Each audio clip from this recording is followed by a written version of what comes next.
ನಮಸ್ತೆ ಫ್ರೆಂಡ್ಸ್, ನಾನು ಪುಷ್ಪ.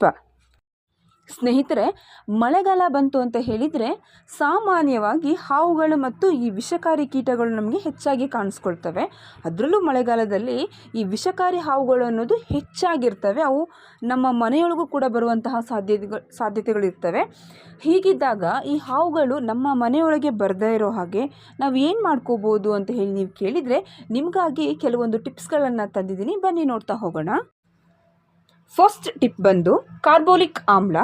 ಈ ಕಾರ್ಬೋಲಿಕ್ ಆಮ್ಲವು ಹಾವುಗಳನ್ನು ಹಿಮ್ಮೆಟ್ಟಿಸಲು ಅತ್ಯುತ್ತಮ ಅಸ್ತ್ರ. ನೀವು ಮನೆಯ ಸುತ್ತಲೂ ಕಾರ್ಬೋಲಿಕ್ ಆಮ್ಲವನ್ನು ಹರಡಿದರೆ ಹಾವು ಮನೆಯೊಳಗೆ ಪ್ರವೇಶಿಸುವ ಆತಂಕವನ್ನು ಕಡಿಮೆ ಮಾಡಿಕೊಳ್ಳಬಹುದು. Next tip sulphur powder. ಒಂದು ವೇಳೆ ಕಾರ್ಬೋಲಿಕ್ ಆಮ್ಲ ಇಲ್ಲ ಅಂತ ಹೇಳಿದರೆ ಈ ಸಲ್ಫರ್ ಪೌಡರನ್ನು ಉದುರಿಸಿದ್ರೆ ಆ ಹಾವಿನ ಚರ್ಮಕ್ಕೆ ಕಿರಿಕಿರಿ ಉಂಟಾಗಿ ಹಾವು ಇರೋ ಜಾಗದಿಂದ ದೂರ ಸರಿಯುತ್ತೆ. ಇದರಿಂದ ಯಾವುದೇ ಸಮಸ್ಯೆಗಳು ಉಂಟಾಗುವುದಿಲ್ಲ. ನೆಕ್ಸ್ಟ್ ಟಿಪ್, ನಿಂಬೆಹಣ್ಣಿನ ರಸಕ್ಕೆ ಕೆಂಪು ಮೆಣಸು ಅಥವಾ ಸುಣ್ಣದ ಪುಡಿಯನ್ನು ಮಿಕ್ಸ್ ಮಾಡಿ ಈ ಮನೆ ಸುತ್ತಲೂ ನೀವು ಸಿಂಪಡಣೆ ಮಾಡ್ಕೊಳ್ಳೋದ್ರಿಂದ ಹಾವು ಬರೋದನ್ನು ತಡೆಗಟ್ಟಬಹುದು. ನೆಕ್ಸ್ಟ್, ನಾಫ್ತಲಿನ್ ಅಥವಾ ನೆಶೆಗುಳಿಗೆ ಅಥವಾ ಸೆಂಟ್ ಗುಳಿಗೆ ಅಂತ ಹೇಳಿ ಕರಿತೀವಿ. ಇದನ್ನು ನೀವು ಬಳಸೋದ್ರಿಂದನೂ ಕೂಡ ಹಾವುಗಳು ನಿಮ್ಮ ಮನೆಯ ಸುತ್ತಮುತ್ತಲೂ ಬರುವುದನ್ನು ತಡೆಗಟ್ಟಬಹುದು.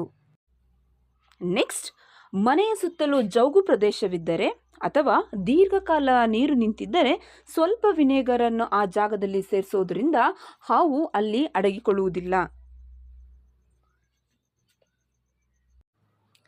ನೆಕ್ಸ್ಟ್, ನೀವು ಬೆಳ್ಳುಳ್ಳಿ ಪುಡಿಯನ್ನು ಮನೆ ಸುತ್ತಲೂ ಚೆಲ್ಲಬಹುದು ಅಥವಾ ಬೆಳ್ಳುಳ್ಳಿಯನ್ನು ಜಜ್ಜಿ ಸಾಸಿವೆ ಎಣ್ಣೆಯಲ್ಲಿ ಮಿಶ್ರಣ ಮಾಡಿ 1 ದಿನಗಳವರೆಗೆ ಇಟ್ಟು ಅದನ್ನು ಮನೆ ಸುತ್ತಲೂ ಸಿಂಪಡಣೆ ಮಾಡುವುದರಿಂದನೂ ಹಾವುಗಳು ಬರಲ್ಲ.